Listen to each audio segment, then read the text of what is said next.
आदरणीय मंचस्थ नेवल जी, हमारे बहुत ही पुराने साथी मित्र संजय पांडे जी और सोमनाथ जी परिषद के अध्यक्ष और बहुत बड़ी बैठे साजिया जी, ये सब हमारे बहुत पुराने कलीग्स हैं। सामने हमारे प्रेम भाई बैठे, प्रेम कपूर जी और तमाम हमारे मित्र वाले बैठे हैं। आज का जो आयोजन है उस लिस्ट में देखिएगा कि मैं वेटिंग लिस्ट में था, आई वॉज वेटिंग ना, वेटिंग लिस्ट में था, तो अचानक एक पेड़ ड्रॉप हुआ तो मुझे ले लिया गया RS में।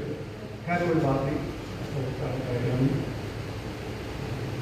इस वक्त जो सब विषय रखा गया है वाकई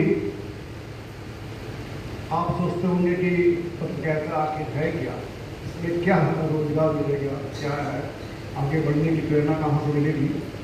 स्थिति बिल्कुल बदली हुई नजर है, ये आ रही है इस वक्त। हिंदी पत्रकारिता वाकई अभी तो तमाम अखबार निकल रहे हैं हमारे स्थानीय या राष्ट्रीय स्तर पर।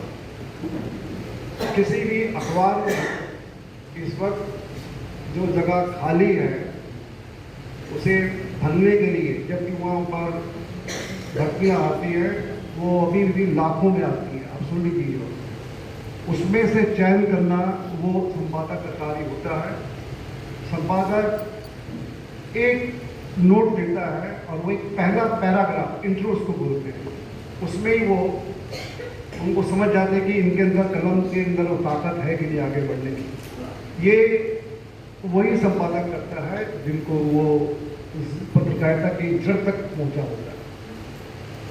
स्थिति बिल्कुल बदली हुई है, इसलिए मैं एक खास बात ये कहना चाहता हूँ कि तमाम अखबार जो इस वक्त निकल रहे हैं, पहली बात तो ये है कि जितने अखबार हैं वहाँ से ये कोरोना के आने के बाद से जो स्थिति पैदा हुई, रोजगार बढ़ने के बजाय रोजगार घटे हैं, ये हकीकत है, इसको आप स्वीकार करिएगा।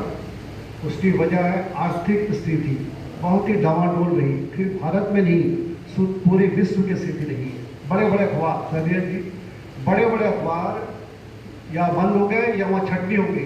भारत में भी times of India, Hindustan times जहाँ मैं काम करता था, और भी बड़े बड़े अखबार यहाँ पर हैं, वहाँ छटनी करनी पड़ी। लेकिन ये बहुत ही अच्छी स्थिति सामने आ रही है, अच्छी संभावना बन रही है कि दोबारा वो पत्रकारिता बटरे पर लौटी है।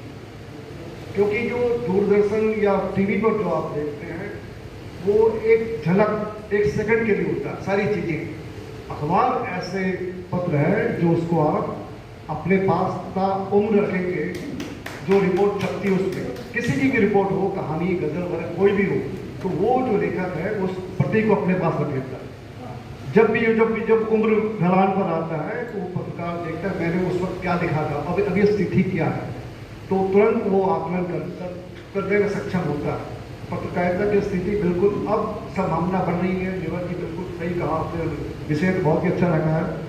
दूसरी बात यह है कि जो मुझे बड़ा आश्चर्य होता है नेवल जी, आज 30 मई है, पहला अखबार बंगाल से उदय मार्तंड, जिसकी खोज की थी वो भी बंगाली ने, ब्रिजेंद्र बंदोपाध्याय। ब्रिजेंद्र बंदोपाध्याय ने हिंदी अखबार की खोज की थी, पहला अखबार उदय मार्तंड है, नहीं तो पहले बनारस वाला था अखबार वाला बनारसी। ये भी कलकत्ते का सौभाग्य है। लेकिन दुर्भाग्य ये है कि आप तो यहाँ आयोजन कर रहे हैं, इतने बड़े बड़े विद्वानों को बनाया, श्रोता सब बैठे हुए हैं, हिंदुस्तान के किसी भी कोने में, मैं ऐसा समझता हूँ आज के दिन बड़े बड़े अखबार हैं, बड़े बड़े टेलीविजन हैं, कहीं कोई खास इसकी चर्चा नहीं हो रही है। केवल आज के दिन इक्का दुक्का कहीं होता होगा, लेकिन ये चर्चा नहीं कि कलकत्ते से पहला अखबार निकला था। अभी आपने शायद परसों ही संडे को संतन भाई का लेख पढ़ा होगा आपने, उनकी जो हेडिंग थी उदित, ये बहुत ही आकर्षक लगी। उदय मार्तंड और उदित कलकत्ते में हुआ। तो अखबारों की स्थिति के ताल्लुक तमाम अखबार को इस वक्त निकल रहे हैं कलकत्ते से, उसमें देखो एक तो प्रतियोगिता होती है, वो होती है रिपोर्टिंग पर या ह्यूमन रिपोर्टिंग। हर प्रोफेशन में इरोशन हुआ है, उसमें हमारा प्रोफेशन भी नहीं है। हमारे प्रोफेशन में भी इरोशन बिल्कुल हुआ है। इसमें मानने में कोई मुझे परहेज बिल्कुल नहीं है, लेकिन उसके बावजूद हम ये कह सकते हैं, तमाम जो टेलीविज़न वगैरह देख रहे हैं उसके बावजूद मैं ये कह सकता हूँ दावे के साथ, print media will never die. ये आप खास ये गांठ मार लीजिए, print media will never die, ये बिल्कुल सही बात है। ये तो कंटिन्यू, ये वर्ल्ड का फिनोमेना है। अमेरिका में क्या हुआ, यूरोपीय कंट्री में क्या हुआ, देखिए तमाम हुआ, क्या स्थिति हुई उन लोगों की, लेकिन प्रिंट मीडिया वैसे भी फिर लाजवाब अपने रंग में आ गया, क्योंकि उसकी वजह वही होती है कि हर इंसान बाद में वो देखता कि मैंने रिपीट नहीं करूंगा कि मैंने क्या देखा। तो ये पुस्तकालय के लिए जरूरी है, जहाँ पर जो बच्चे पढ़ने आते हैं, जो शोध कर रहे हैं, उनके लिए भी बहुत जरूरी होता है कि इन अखबारों के बीच कौन सा अखबार किस वक्त इसने क्या भूमिका अदा की। कई अखबारों में आरोप लगते हैं कि ये इस पार्टी का अखबार है, ये उस पार्टी का अखबार है, बिल्कुल सही बात है, आरोप लग रहे हैं। आप दूरदर्शन में देखिए, जब बैठते हैं मंच पर तो किस तरह खुलेआम एक पत्रकार को निष्पक्ष होना चाहिए। मैं शुरू से बोलता आ रहा हूँ कि वी शुड बी न्यूट्रल, पत्रकार को न्यूट्रल होना चाहिए, लेकिन जब वो पत्रकारिता का अपनी कलम चलाते हैं, एक पार्टी विशेष के पक्ष में बोलते हैं, जो पाठक होता है वो बिल्कुल समझ जाते हैं कि ये पत्रकारिता नहीं है कि ये किसी पार्टी के पक्ष में बोल रहे हैं। पत्रकारों का मिशन था, उसके बाद हुआ प्रोफेशन, लेकिन एक शब्द मैं यूज नहीं करूंगा, आप प्रोफेशन के बाद एक शब्द और भी आया, उस पर मैं बिल्कुल नहीं जाना चाहता हूँ।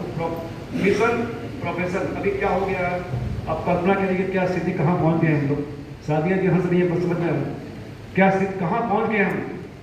तो इस पर चुनौतियाँ हमारे सामने बहुत ज़्यादा है, बहुत चुनौतियाँ हमारे सामने, हमको खड़ा होना है दोबारा। हिंदी पत्रकारिता बिल्कुल सही चले, लेकिन उस पर भी कुछ जैसे ह्यूमन स्टोरी मैंने उसके पहले जिक्र किया था, उस पर हम लोग बहुत कम ध्यान दे रहे हैं। नेबर जी के यहाँ मैंने देखा कि सालाना जो किताब निकलती है इनकी, उसमें हिंदुस्तान के तमाम कोने से जो लेखक होते हैं वो अपनी रचनाएं भेजते हैं। इनके यहाँ वो जगह मिलती है, वो सालाना किताब में जो किताब निकलती है आपकी, उस पर ये जगह देते हैं, लेकिन उसमें उनको जगह मिलती है।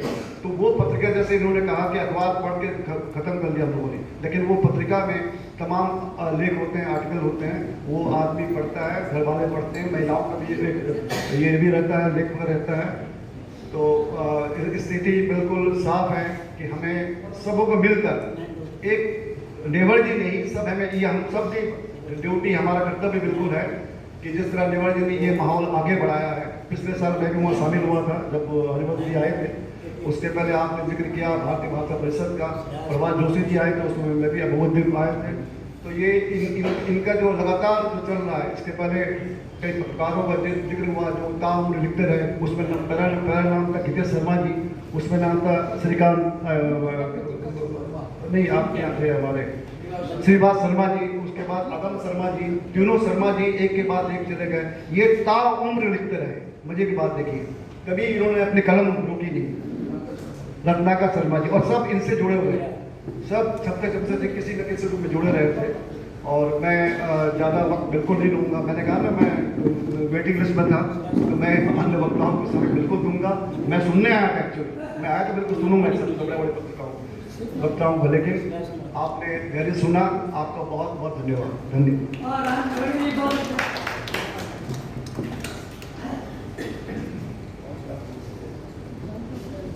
आज मिठुलिया जी ने कई महत्वपूर्ण बातें कही। उन्होंने कहा कि सुनकर देखो, सुनकर देखो, सुनकर देखो जी, ममता राहुल मोदी बोले, लिखे जितेंद्र जी।